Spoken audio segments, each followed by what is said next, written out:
Welcome to this, the fourth 50/50 Pioneers online conversation with the Pass It On Network. We're very, very pleased to see you here. The title tonight is Learn with Grandma and How That Brings Generations Together. This highlights another aspect of a very dynamic and interesting call we had in our last session in November that Jan Hively, our co-founder, organized with Helen Hirsch Spence and Jonathan Kashera, who both are here tonight, and I'm absolutely delighted about that. But before we get going, let's just take a few minutes to see where we're all from. I think just about everybody's now got their names on, so we can see we've got from Wales and the United States and Uganda, South Africa, the US, Scotland, and all over the place. So that's very exciting to have you all here. Just a few details. This session's going to last about 1 hour, and we'll all stay around at the end if you wish to discuss. We do edit the chat box and make it available. So please feel free to type your questions and your insights. And if you like, just put a big Q in front of a question and an I in front of an insight. And then don't hesitate to include any addresses that you might like to put in there, websites or whatever that would be of use to anybody else. We invite you to keep your camera on throughout because it's so much nicer to see who you are and where you are. And we ask you, as is usual, just to stay muted unless you are the one who is actually talking. Like me, voila. So now we're going to move over and speak to our subject. Let me introduce you to Valerie Wood-Gaiger, but everyone calls her Val. That's why it comes just so naturally. Val is our guest tonight. She has 3 children, 7 grandchildren, and 7 great-great-grandchildren. And they are spread over 3 countries, 3 continents and 5 countries. And she says that she loves living in Wales, but sometimes she does get worried about having no backup in case there was some problem or other. Her work has been recognized by the Queen of England. She was awarded the MBE, which is a member of the Order of the British Empire. And in 2019, Grand magazine nominated her Grandma of the Year. And they went on to describe her as being an international ball of fire when it comes to grandparents and children. I personally met Val through our joint membership of EURAG, which is Europe's oldest federation of organizations for and by older people in Europe. And regret, but Donna Steinova, the Secretary General, was registered, and I don't see that she's here just yet. I hope she does come in. Val has initiated many projects during her long life, and I think she's most proud, though, of founding Learn with Grandma. It's a network of 49 Facebook groups around the world, 24 of which are in Africa, and all groups are started by people in their own countries. So we're going to just have a chat. We're not going to have big presentations and PowerPoints. We're going to chat. So Val, tell me, how did this all happen? What I mean is, what was the spark that got you going? Well, I retired. That was the first thing. That my first sort of, when I retired the first time, that's better. I can see you now, I could only see you. When I retired the first time, I didn't quite know what to do with myself. I've got this lovely little cottage in the Brecon Beacons, but I needed something more. And I decided to write educational books. I got an award for that, but the books didn't sell very well. The award was for innovation in education. And because of that, I was invited to speak at various conferences, including the huge one in Berlin. At the back of the book, there was a Learn with Grandma section, which we set up as an independent, not-for-profit company. So that's really, the tail has taken over now. The tail is doing all the wagging. And it's grown in a way that I never really expected. I'm riding this thing rather than it's riding me. When I first started, I just thought I would live quietly and write educational books for children. And it was exciting, but they didn't sell very well. They were really a bit ahead of their time.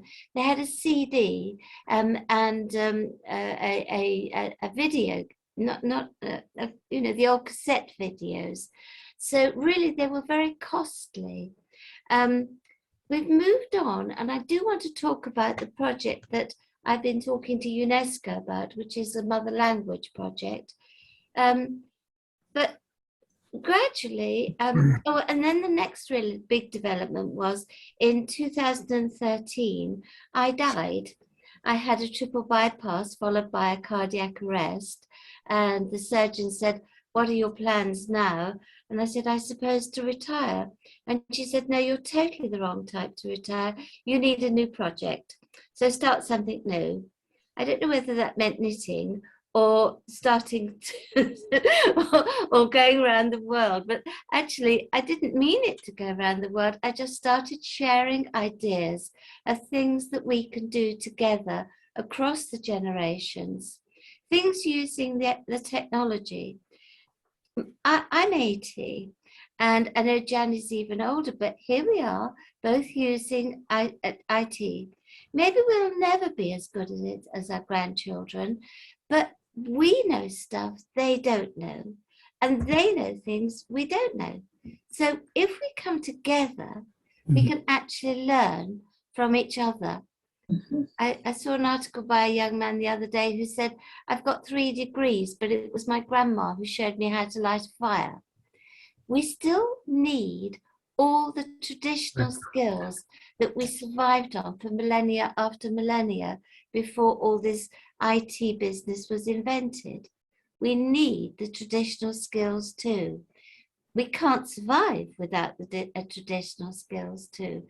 We need to know how to cook and how to grow things. We need all of that as well. But we also have this wonderful opportunity with the technology to unite across the world. I absolutely love it. And Val, tell me, you seem to have a special leaning towards Africa. Can you explain how that came about? No. No, I can't. I had no particular leaning towards Africa. In fact, the first time I was invited to speak at e-learning Africa in Tanzania, I'd never been sub-Saharan Africa and never expected to go sub-Saharan Africa. But I was given a grant to go. So I thought, I will. I didn't make as much of it as perhaps I could have, but I was so glad I went, and I learned an awful lot. One of the things that happened there was that I met a young man from Uganda called Moses Wamanga. I was hoping Moses would be here tonight, but he's not been very well just recently. He was one of the other speakers at the conference, and you know, when you meet someone new, particularly from a different continent, someone you don't really know, it's difficult to know what to ask them or how to start a conversation. So I've got a sort of stock question that I ask, and that is, what is your dream? What would you really like to do? And he said, I want to teach teachers all over Uganda how to use the internet. And I said, I'll show you a way. Which I kind of think that he thought meant that I could afford to take him out of the school, buy him a car, buy him a house, pay his salary and all expenses for him to go around the country. Like, duh, I'm an old age pensioner, that couldn't happen. So I suggested that he had a workshop in his school. The head said yes, and he didn't think people would come because we couldn't afford to give them food, etc. So I said, you don't want people who are coming for a free lunch. You want people who are coming to learn. And he sent out rather more invitations than he needed to, because over 200 teachers, Ugandan teachers, wanted to come and learn about IT. Yeah. It was quite impressive. Yeah. I'm not showing off here, but I happened to, in between the two, go to be invited to speak actually at a committee room in the House of Lords. And at that meeting, I met a Ugandan minister. I wrote and told her what he was doing. She told education. Education sent some observers to the second meeting, and they took him out of the school, gave him a contract to teach teachers all over Uganda how to use the internet. Wow. So that's an amazing story. This is how things have developed. I just give people ideas. I can't send them money, so I give them ideas. And ideas are actually what the most important thing. I've started lots and lots of sanitary towel making projects just by sharing a film that was actually created by the son of a teacher I met when I was in Uganda. Amazing. So, Val, if you were to explain to us what exactly does, or just give us one or two examples of what exactly Learn with Grandma does. Well, one example I've just given you, which is creating the sanitary towels. This enables mostly women, of course, but very often it's the young men that see the film, and they are the ones that start the group. It's happened a lot, especially actually in Uganda again. Simon in Uganda didn't even tell me. He just saw the film, thought, that is brilliant for my community. And he showed it to local people. Local people, mostly ladies, said, we can do this. Even if they don't speak English, they can follow a film. Anyway, he started it in 2015, but it wasn't until this year that I happened to spot it on Learn with Grandma Uganda. That I care about and involved in. Sorry, I think somebody needs to be muted there. Can, Osnet, can you just check and see? Yeah. Thanks. And it's grown and grown. And now I've got this new project, which is Plant a Tree for Granny, which has also gone around the world. And Simon said, we will plant a tree, Granny, but we're also going to name the new building, note that, new building, after you. And I thought, oh no, Valerie Wood-Gaiger, they won't get their tongues around that. Just as I find African names difficult, they'll find my name difficult. In fact, Moira Gaiger, that's the pronunciation of my surname. How many years have I known you? I can't get it right. Yes, Valerie Wood-Gaiger. That would be far too difficult. So we're going to call it Jaja Val's Place.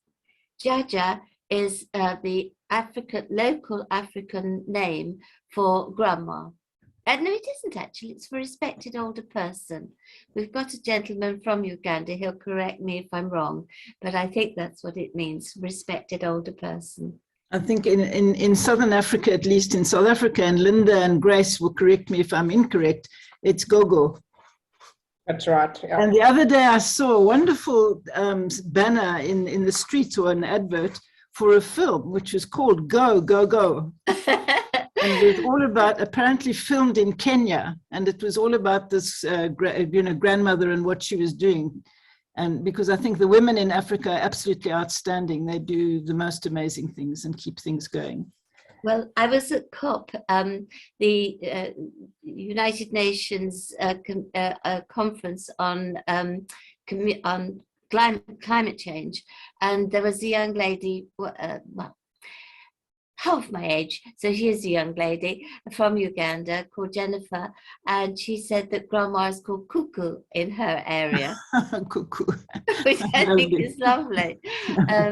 She started a project too, a local project, which is about creating coffee, but it's grown in a specific way, which is very environmentally friendly. And the interesting thing there was, coming on quickly to climate change, the COP conference was very exciting. I was there for almost the whole 2 weeks. I was there for 10 days. And I did have an opportunity to speak, which was amazing that would happen. And an awful lot has happened about COP. Disappointing that they watered down the final communique, but an awful lot of good will come from that conference. And one of the little things, and I do actually like suggesting little things, we individuals can do little things. We need governments to do the big things, and very often we can persuade governments by doing the little things. I was 80 on the 4th of July. Note that, Americans. I always feel that it's lovely when America celebrates my birthday. But I couldn't have a big party because of COVID. And Jonas in Malawi said, "Grandma, we will have a planting day for your birthday." I thought, what a beautiful idea. So I started sharing that around the world. It is amazing. We've had so many photographs of trees and climate comments. Moses in Uganda decided to create an ebook. So all of you too can also send a photograph of a tree that you've planted. If you can't plant a tree, a pot of herbs on the windowsill, anything you plant actually is a help, because all plants convert carbon dioxide into oxygen, as you know, I'm sure. And we need oxygen to breathe. But we also need to lower our level of usage of fuel and so on and so forth to keep the levels down. I can put this better when I write to you. And Val, I think that you've had quite a lot to do with UNESCO, and I think you were pretty cheeky the way you got into UNESCO. Oh, that was so funny. It was when I was with you for the URAG meeting. I can't remember what year that was now, but I'd been mulling over in my brain different ways that we can use technology as the tool to bring the generations together. And one of the ideas was to create ebooks. I haven't got this project off the ground yet, and I'll explain why, but the cheeky part came because I was on my way to the URAG conference when I suddenly stopped dead in the street and said, UNESCO would like this. And this lady going in the opposite direction said, "But you are there, it is just down the road." And so I walked in, and Moira, you know that beautiful, huge building, the security to get in, etc. And the receptionist said, "Who have you come to see?" And I said, "Someone in IT, in education." And she said, "You don't have an appointment?" And I said, "No." And she said, "Well, sit by that phone. I'll see if I can get someone to speak to you." After a little while, the phone rang, and a voice from upstairs said, "Can I help you?" And I gave them a quick flash of the concept of creating ebooks and how that could bring the generations together, because we've been writing books for generations. All the skills are there in writing, editing, creating illustrations, photographs. All of those skills already exist. All we needed was the skill to get it all online. And the young people had that skill. So it was bringing the generations together using traditional skills. And he said, "I love it. Can you send me an email?" And I said, "Well, of course I can send you an email, but the thing is I live in Wales and I'm downstairs." So he said, "You better come up." And since I've spoken in UNESCO, as you know, Moira, 3 times in UNESCO, and would have been 4, but March the 4th, 2020, I was booked to go on the train to come to you. Do you remember? Yes, and had to email you to say I'm not coming because it was all cancelled because of COVID. Subsequently, they did have an online meeting, which was really very good. And what impressed me there was that 3 teachers from Uganda again, Mexico and the Philippines were able to give 10-minute presentations at this enormous international conference. No way in a million years would those teachers have been able to afford to go to Paris for a week. But the cost of doing it by Zoom, we're all here now, it's not cost us a penny. And it doesn't use it's better for the environment too. I do like proper conferences where we meet, but this is a very good second best. Absolutely. It's certainly changed our lives, you know, generally speaking, all over the place. Absolutely, absolutely. And Val, tell me now. Sorry, I was just going to say why it hasn't got off the ground yet. And I'm afraid that was COVID. We did have a trial run with a local school. It wasn't 100% successful because the teacher didn't see the point of involving the older generation, which was really the whole point of what I wanted to do. It didn't get finished.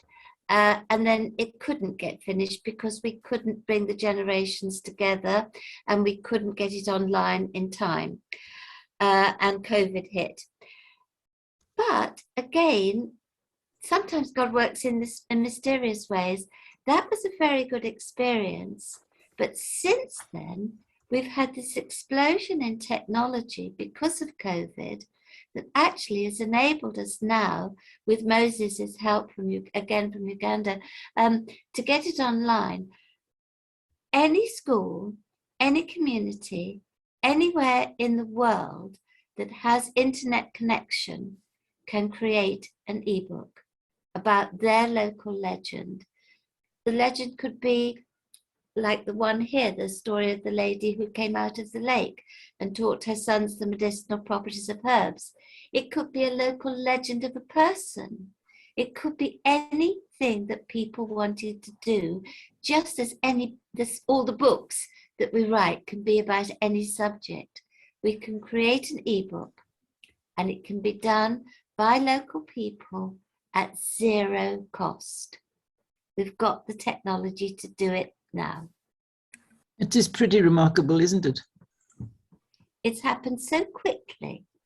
And if I recall correctly, your friend Moses was responsible for developing a template for ebooks. Is that correct?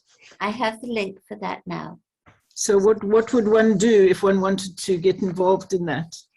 Well, the easiest way is to send me an email. And I did ask Osnet if she could put it in the chat, but it's valwoodgaiger@aol.com. But actually, I'm the only Valerie Wood-Gaiger in the world.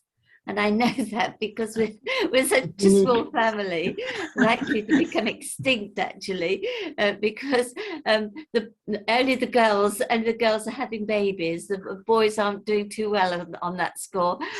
So we might be the last Wood-Gaigers. But anyhow, I'm the only Valerie Wood-Gaiger in the world, and I don't hide, so I'm very easy to find on Facebook or Google. I'm easy to find, and then I can send you more information about not only the concept but actually how you can make a start in your community.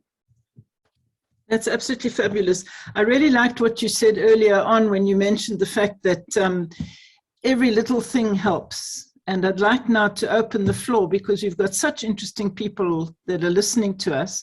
And this is the whole idea of our 50 to 50, is to have a real exchange between the people who present and the listeners. So I now open the floor and would invite, I think I'll just to get the ball rolling, I'm going to see if Donna Stanova has come in now. Donna is the Secretary General of URAG, and Donna runs a fabulous program, exchange program. Donna, are you there? Were you with us? Oops. I can't see Dana for the moment, but I did see her coming in, but that's not serious. So I'd like now then maybe ask Kerry Brown to talk to us about a project that she's just very recently got off the ground, which is very interesting and could be an answer to many people's prayers. Kerry, would you like to say a few words? Sure. Thank you so much, Moira and Jan, for inviting me to come and share about my initiative. So I am Kerry. I'm the founder of a social mission business called The Long Distance Grandparent. And I have been doing this for a couple of years. I help grandparents nurture strong bonds with their grandchildren from a distance. And I do this in two ways. So I send out a weekly email with ideas and inspirations for grandparents. But the second way is that during the height of the pandemic, when of course a lot of grandparents were separated from their grandchildren, no matter how far away they were, I launched something called the Long Distance Grandparent Society. And so this is an online monthly membership program where grandparents receive each month, I call it a digital subscription box with support. And so I send out each month a pack of activities and ideas for them to stay connected to their grandchildren. So this is kind of virtual grand dates, snail mail. It's all built on evidence because I've also spent the last 20 plus years as a researcher in the area of aging and caregiving. And so I take all of the evidence. This is one of my specialties. I like to be able to take all of the evidence and put it into a product. And I did this with a couple of companies before I started my own. I figured if I was going to work this hard, I might as well do it for something that I really care about. I was really influenced by a very meaningful relationship with my own grandmother. So when I was 13, I was in the room when she died. And I watched as my grandfather held her. She took her last breath. It took me years to understand the impact that that would have on my life. But many people who are kind of researching and in the area of aging and care will cite a relationship with a grandparent as the reason why they do the work that they do, including Robert Butler, right, who's pretty famous in the area of ageism and care. And so the other thing I wanted to share is that the support piece is really important because in the Long Distance Grandparent Society, what I've learned is that grandparents are oftentimes grieving the loss of time and connection with their grandchildren. This is a really important role. I believe that grandchildren need their grandparents now more than ever. I really started this based on that deep belief. This became even clearer during the pandemic when we have our children who are kind of having so much uncertainty in their lives.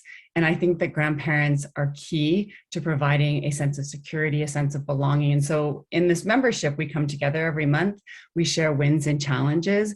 And then I take, every time someone shares a win or challenge that they've worked through, because grandparenting from a distance is not always easy. It takes a certain kind of perseverance. But when they share a win, I donate $5 to the Grand Scholarship Fund because I am very keen to ensure that this membership is accessible to anybody who wants to participate. And so based on the kind of relationship wins and the successes that the members are having, we then welcome new members for free into the membership, and nobody knows who's there for free or who's paying. And then just finally, if I could say that I say it's a social mission business because I am really working hard on this relationship between grandparents and grandchildren because I have two kids and we've always been at a distance from their grandparents. And it's important to me personally. So I'm not the grandparent, I'm the parent in the partnership. But also, many of you will be familiar with the World Health Organization report on ending ageism. And a small but quite significant finding, just sort of tucked away in one of the tables, is that a positive, high-quality relationship between grandparents and grandchildren results in less ageism amongst our grandchildren and also grandparents too. And so it's actually what they found, it's not about the quantity of contact with your grandchild, but about the quality. And so I aim to just really improve the quality of those relationships by helping grandparents to be really intentional about creating meaningful and fun relationships with their grandchildren. And I'd be happy to answer any questions.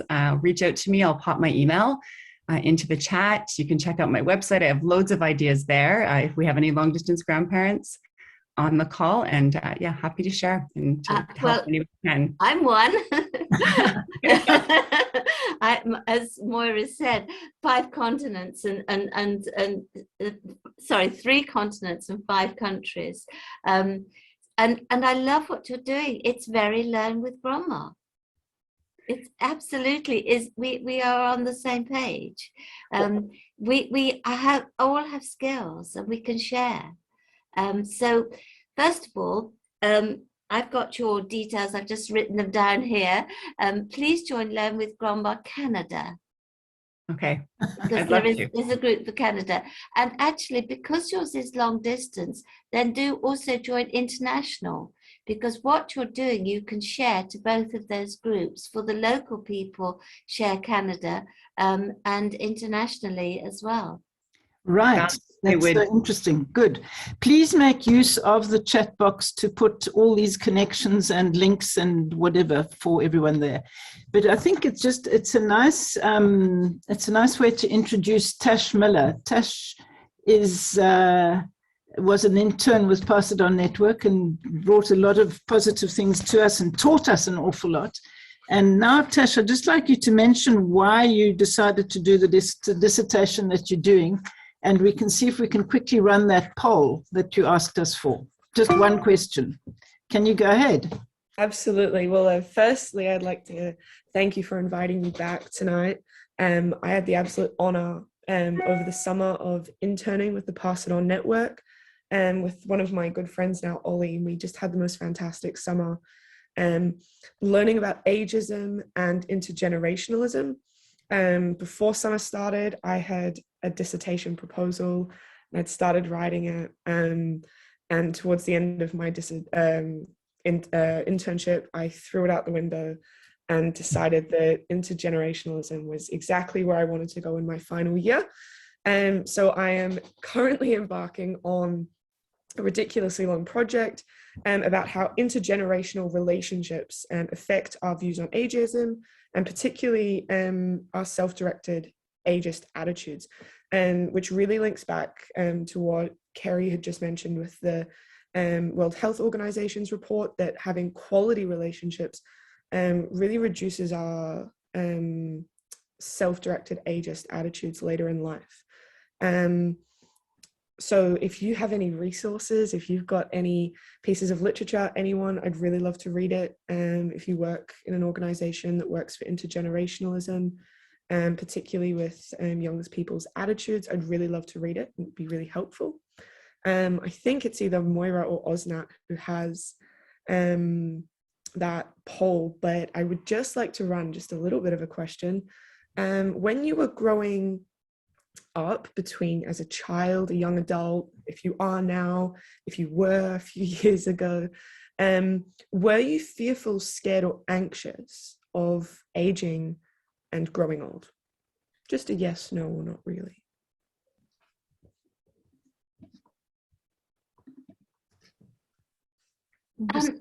I am quite old. I think 80 is quite old, but I don't act it, and I don't see why anyone else should tell me. I taken part in quite a bit of ageism things.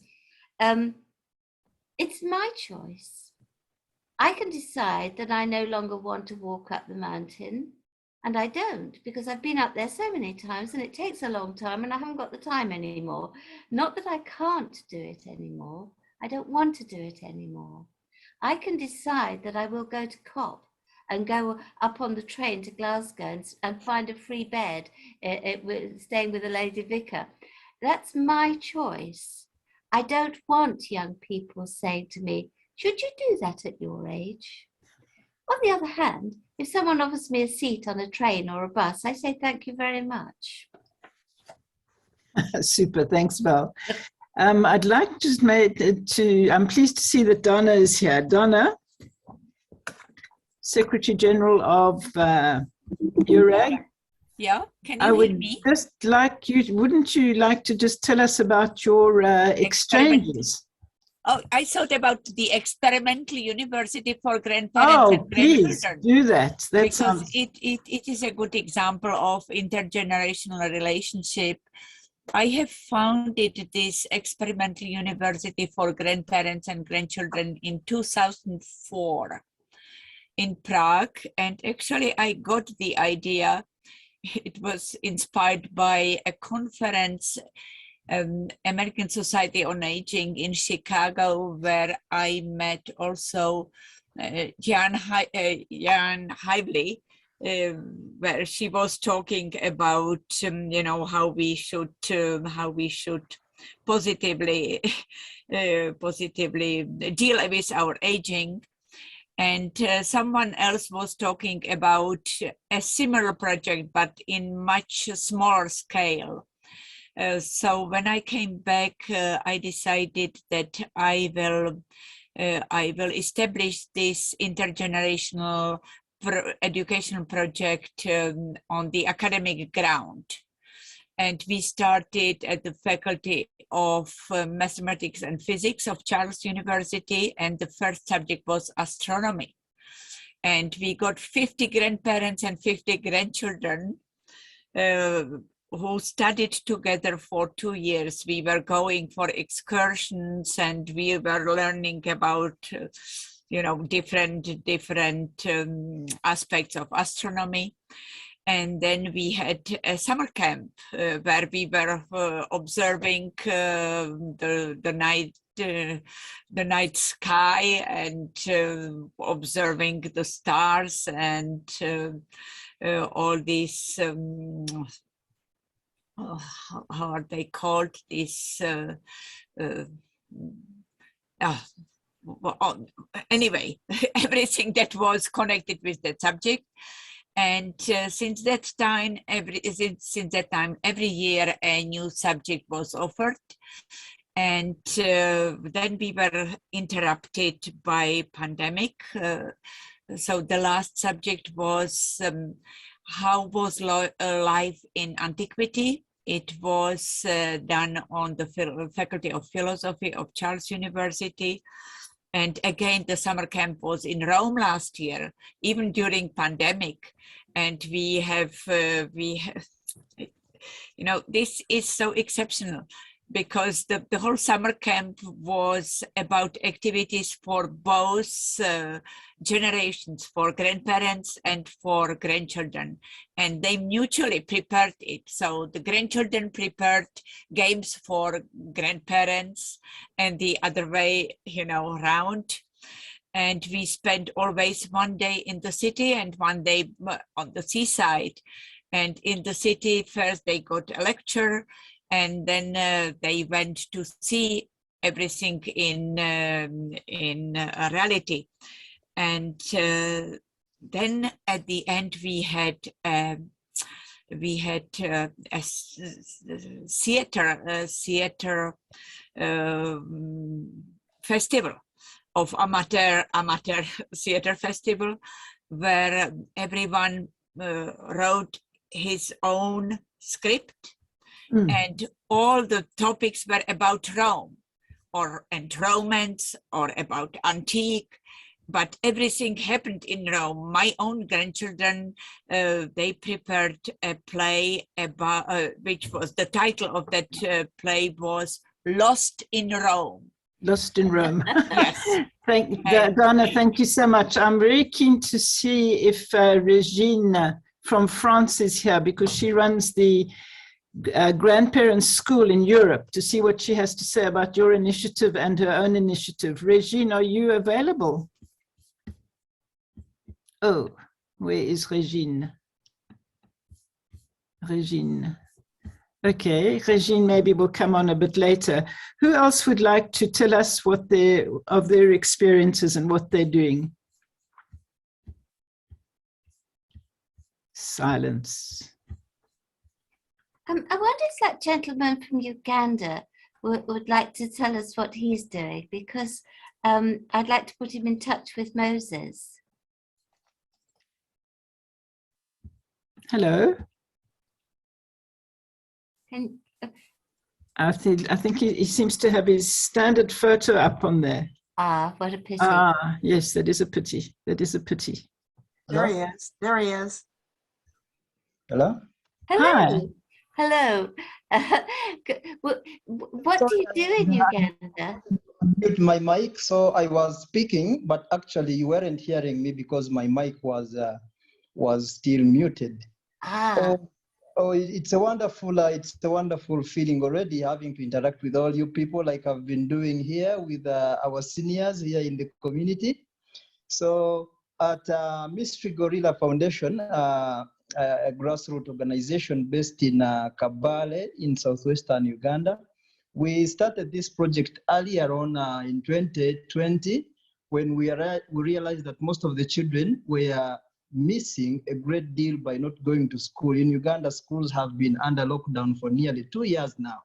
Sure. And there has been only a phased opening, especially for the higher institutions of learning, the high schools, and then the universities. But for primary schools, it has been, they have been really locked down for nearly two years now. So what we decided to come up with as a Mystery Gorilla Foundation, we thought of this idea that how about we put in touch the older people in society that are still able to offer a service to the young ones by having placements of children and kids in the homes of these people. Because in the first place, large gatherings are not allowed, were not allowed. So we agreed with some of the local authorities to have a few children. We started with a number not more than 20, who we would put in touch with a senior in society, but we were specific that we chose seniors that have had a stint in the teaching profession for some time, but they retired, but then they are still energetic enough to offer a service.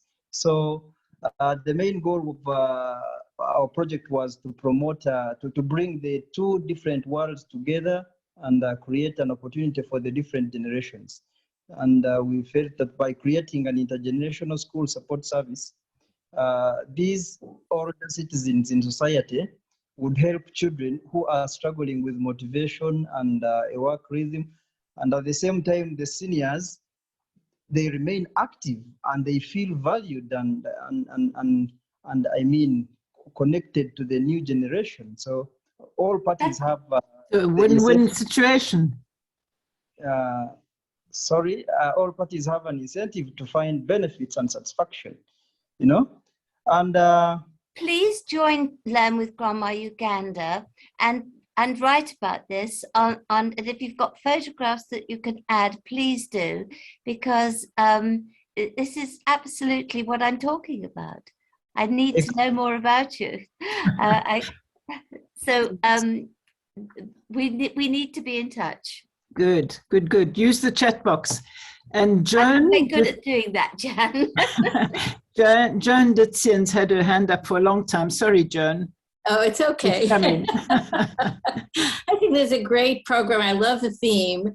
And I mean, I wear different hats. There's a funny echo. Oh, I wear different hats. I mean, this is a great program. I view myself as an aging activist. I worked on Our Bodies, Ourselves. I'm one of the founders and been very involved as a grandmother. It's just a very personal project that I developed, but I just wanted to share it with you. And that is this, that I worked on a book called Art with Grandma, basically with my grandsons. And what it was, they're local, I'm grateful about, but this went on for 1.5 years during the pandemic, where we would meet every week. I had been a former art teacher, so I thought, oh, we'll be online on Zoom, but we'll paint, we'll draw. They said, no, we're gonna do whiteboard. So I said, oh, okay. So they got us on whiteboard. And we drew collaboratively together. I love collaboration. So we drew collaboratively together. I come from a close family, and basically, you know, these were bonding amongst the cousins. They're 3 grandsons. I'm a feminist with 2 sons and 3 grandsons, married with a lovely woman. but anyhow, so we basically would draw, and one of the themes, in fact, going back to nature and trees, is that we would always draw a lot of nature, because for me, I was getting lots of sustenance from nature. And so we would draw many, many things, and it always was validating, you know. So I'll just show you 1 or 2 of them. But it was just such a joy, and there's such potential, I think. We did a book, but this idea of an ebook is appealing. But we would just draw these pictures. wonderful. And everyone did it together, and it would be a working project together, and it was fabulous. So I just pass it on as a neat idea, and it's so in line with the wonderful work that people are doing here. Yeah. That is a wonderful idea. Can you give us a brief synopsis of how you set it up? I don't mean now. I mean, could you send it to us so that we can pass it on? Sure. To pass it on? Sure. Happy to. Okay. Well, that would be lovely, because passing it on, sharing, is what Learn with Grandma and Pass It On is all about. Yes. Okay. Yeah. When we share ideas, then we enable them to grow. Yeah, no, right. No, truly. Absolutely. Absolutely. May I ask a question? Was that a whiteboard on Zoom where you were remotely located? Whiteboard on Zoom. So we'd get on Zoom, then share screen, whiteboard, and there it was. Yeah, you put on all the different options. You can draw, do all sorts of graphic work on it. And Thank you. That's an amazing capability. I didn't realize. Yeah, fabulous. Yeah. And how old were the grandchildren? How old were you? 11, 9, and 7. Yeah. Thank you. That's interesting too, because I wouldn't have thought of doing that either, because we are not as used to technology. I mean, I was 50 when Tim Berners-Lee invented the World Wide Web. We've had to catch up. And that's why, I mean, I wouldn't be on Facebook now, but my grandson put me on Facebook. And it is a wonderful communication tool. It is So indeed. the more we can use this tool to spread ideas, the better. Absolutely. I'd like to call on Régine Florent from Paris. Régine, tell us about your organization, please, and unmute yourself. You're muted. Can you unmute? There we go. Right. There we go. Thank you. Right. Hi, everybody. Right. The organization is École des Grands-Parents Européens. Right. So we have Européen in our name. And as a matter of fact, we had a European colloquium 3 years ago where we collected experience from everywhere. Yeah. How is it to be a grandparent when you live in Denmark, or when you live in Italy, or when you live in Spain, which is quite different from France. Mm-hmm. And we are planning to have another colloquium in October on the International Grandparents' Day. And the topic will be how to develop grandparentality in distance when you have children growing in Africa, grandchildren growing in America, in Africa, in China, in Canada.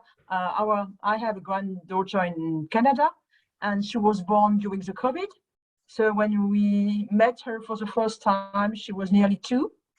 Sure.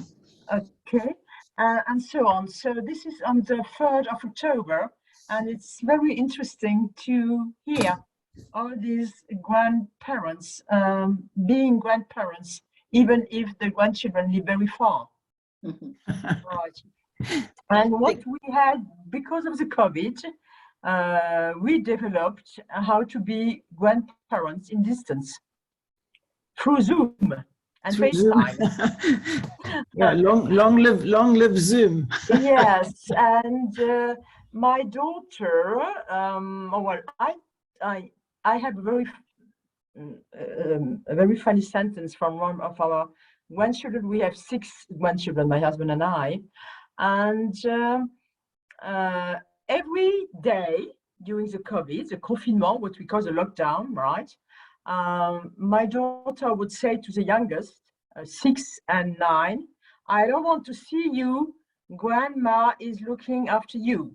And from 4 p.m. until 7 p.m., I was taking care of them through FaceTime, doing homework, chatting, cheering up, doing plenty of games. And this summer, when we finally met again, my Moira, you will translate, my grandson said, you know, Mommy, my name is Mommy. Mommy, I know I like you, I love you very much, in distanciel, but I prefer you in présentiel. It's adorable. So the child said, Granny, I love you so much virtually, but I love you even more in presence. That's lovely. Thank you so much, Regine. Time just, gallops by, and I really wanted to ask Jonathan and Helen, who were our presenters at our last 50-50 call in November, if they have any comments to add to what's been going on here tonight, or to give us some wisdom. And I'll take off my side there. I was just actually having a little lunch, so I didn't want to. It's great to hear all this, and thank you for asking me back again. It's great to hear all these different conversations and these different sort of like encouraging anecdotes for people talking about the way technology have really changed their interactions and opened up the entire spectrum for them to reach out to long-distance family members. It strikes me actually, as we were talking about this, thinking about some commercials I've seen lately this holiday season, which really seems to try to get at this a lot. I've seen Facebook releasing a new product that is aiming specifically, it seems, at grandparents to be able to interact with children across the country. I've seen that from other technology companies. And I'm curious if the people here that are involved in these different groups feel that there'll be a continuation of this sort of idea, this momentum behind technology and reuniting generations, or if you feel like this is something that is going to be kind of pushed beyond your limits. If you feel like there'll be even better technology for you, or if you feel like this is something that you will now have to take and adapt and figure out new uses for later on down the line. Jonathan, you wouldn't be aware of how many ideas there are already out there and products, because you're not a grandparent yet, let alone a parent. But as far as I know, yeah. As far as you know, that's good. But there are things like Caribou. I don't know how many people have tried to subscribe to that. I didn't have any success with it, but there are some of those products. However, I think that everybody has to evaluate, from my experience, whether they're near or far. I have 3 who are in the same city as me, but because of COVID, I couldn't be with them either. So it really didn't make any difference if they were in another continent or so. So some of the ideas that Kerry has suggested work well. But the real issue is the age of the child and how much attention, how much time you can spend online, or how much time they're willing to spend online too. It depends on the child, of course, and what you can do to try and engage them. So it's a wonderful concept. I love some of the ideas that have been put forward, especially using Zoom and the whiteboard, because I think that's a very novel idea, and that might even interest children who otherwise wouldn't be interested, just to communicate that way. So it's great, Joan. And anything we can do to bring the generations together, I think, is extremely meaningful. And I think we need to expand it beyond, real grandparents, and go to some outliers like aunties and uncles. And I know that Kerry, you have done that. So I think it's important for a lot of people to be connected to youth. Actually, most Learn with Grandma members are not grandparents. Most are young. Yes, I know, because it's called Learn with Grandma, but it's learning with, not learning from. Yeah. It is about the generations coming together. But no, it's rather surprised me that it's predominantly younger people. But of course, it isn't that surprising, because younger people are better at technology. The younger people have been using it all of their lives. It isn't new to them, whereas I'm still struggling with it. Right. I must ask my technical host, how are we doing on time? We have 2 minutes to the hour. Oh! So maybe you kind bring it to close. Well, I'll have to, won't I? Will allow us to take 3 extra minutes, just because we started 5 late. Yeah. So how's that? Well, I think we're going to have to just stay with another 5 minutes. That's the hour. Is that okay with everybody? Well, we're going to record it until then, so. Right. So this is, I just, you know, can't believe that the time has gone. Would anybody like to have one word, 1 minute before we wrap up? Yeah. Somebody who hasn't spoken. Yeah, that's me, Elvis, saying I'm late. I'm just joining the meeting. You're just joining the meeting. Are you the street child? Yes, yes, yes. Where are you from, street child? Sierra Leone. From Sierra Leone? Yes, Karina district. Oh, okay.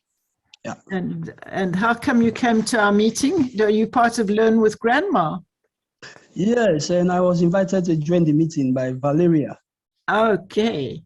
Well, I'm sorry you've only arrived so late, but we will have a recording, and we do have then your email, and we can send it to you. Yes, my email is there. Super. Thank you so much for dropping in. Okay. Right. And as I said, I can't believe it, but our time is already almost up, so I'm afraid we do have to wrap up. I just want to emphasize the fact that the link to the recording will be sent to all of you, those of you who registered, as will the edited chat box. So if you've put anything into the chat box that you want other people to share, if that's going to happen. And I must mention that the Pass It On Network is working on 3 main priorities at the moment. The one is age advocacy, the second one is digital inclusion, and the third one is earning and learning. And of course, all of these 3 priorities are without ages and for all the ages. So that's the way we're stressing that. Then I must also tell you that in the chat box, there's a link to a survey. And we'd be very, very grateful if you could click on that link, and then you can do it either immediately after the call or at a later stage. But we really would appreciate your feedback, because that will help us to improve, because everybody can improve all the time. And it's only by getting honest feedback that we can do that. And now I would like to ask Jan Hively, our co-founder, to have the last word and to tell us what's coming up for our next rendezvous. Jan, over to you. Very good.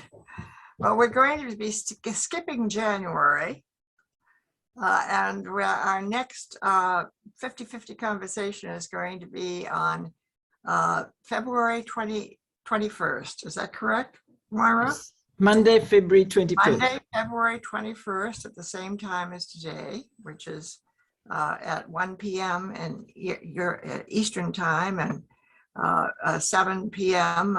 In Paris, etc.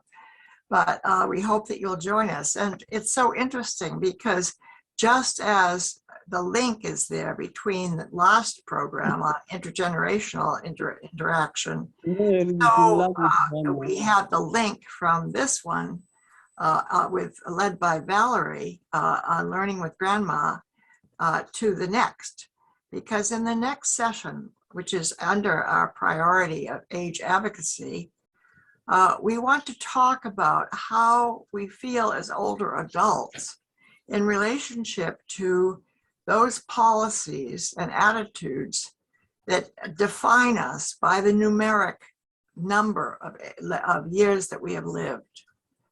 How do we feel about that? Well, we've had a preliminary discussion with Age Advocacy Group, and wonderful comments about the fact that really what we want to know is, I am who I am, and who is that?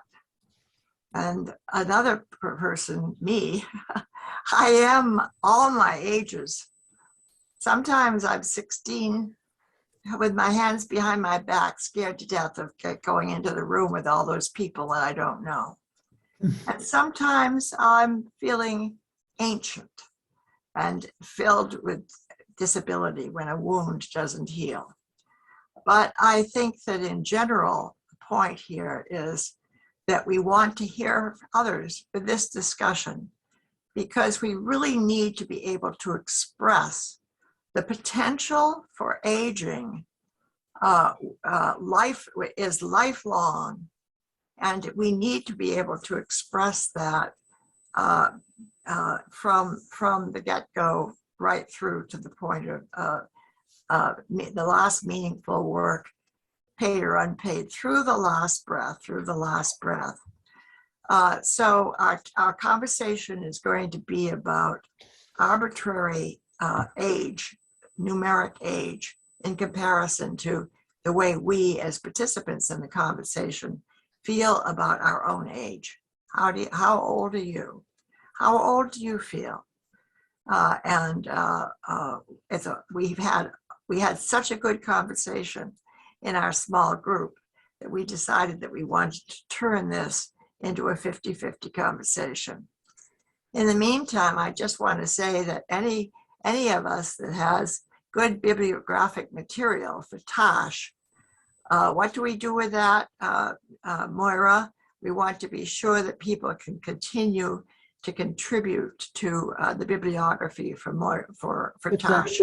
Tosh, will you put your details in the chat? Thanks. Good, very good. Thank you so much, Jan. Thank you. And now it remains to thank Val very much for sharing with us, for coming to be with us, to thank each and every one of you for coming along, and to thank our tech host, and to wish you all the very, very best, safe, peaceful, and happy holiday festive season.